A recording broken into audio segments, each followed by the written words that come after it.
Paano bang mangyari sa inyo sa airport? Sumakay kayo taxi? Sumakay kami ng taxi kasi meron dong yung nagra-radyo. Akala namin. Airport taxi. Airport taxi yun. Airport taxi yun. Pero airport taxi talaga nasakyan nyo? Oo. Hindi yun na. Airport taxi. May natatak na airport taxi. Anong kulay? White. Hindi yun. Hindi. Ay, meron Para white. siyang van. Oo. Mga Innova ganun. May tatak man siya na airport taxi. Oo. Kaya, tapos may nagra-radyo din yung kaya tiwala talaga kami. Eh, pag na-discarga na lahat ng gamit namin, saka siya nagsabi na 1.5 daw. Tapos, pero yung hotel nyo dyan, naka-reserve na talaga yan. Naka-reserve na yan. Naka-reserve na. Pero hindi kami dyan dinala. Bakit? Sabi niya, hindi daw safe dyan. Ang ganda-ganda ng hotel yun. Sabi niya malayo daw yan. Tapos sa looban. Looban, dami daw bahay. Sabing ganon? Oo. Anong masabi nyo sa hotel nyo? Tignan mo ang hotel nyo, kaganda-ganda.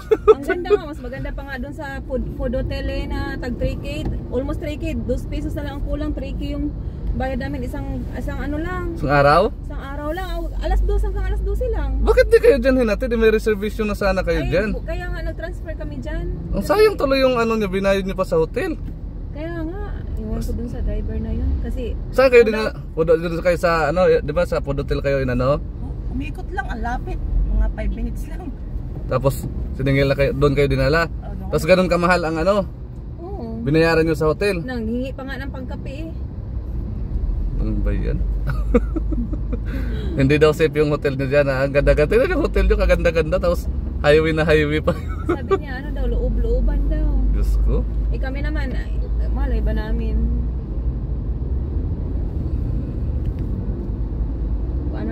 Experience na lang. Oo nga, at least alam nyo na. Saka daming branch yung hotel na yan, yung pinasukan nyo na yan. Oo, daming daming branch yan. Kahit saan. Hindi niya alam yun. Alam niya yun, siguro, dinala kayo sa hotel na yun. Pagka mahal-mahal, baka mayroon pa silang mga doon. Kasi pag mayroon kasing mga hotel na ganun May pag porsyento sa... Oo. Pag magdala ka ng yung guest, matik meron kasi mga ganun. Pero ang sayang nung reservation nyo. Gumastos pa kayo ng pagkamahal-mahal. Mas mura pa dito. Mas mura pa dito. Mas maganda pa. Oo, mas maganda pa. Kasi 1.3 lang dyan eh. Biruin mo, laki ng diferensya. Tapos doon to 998. Oh, biruin mo.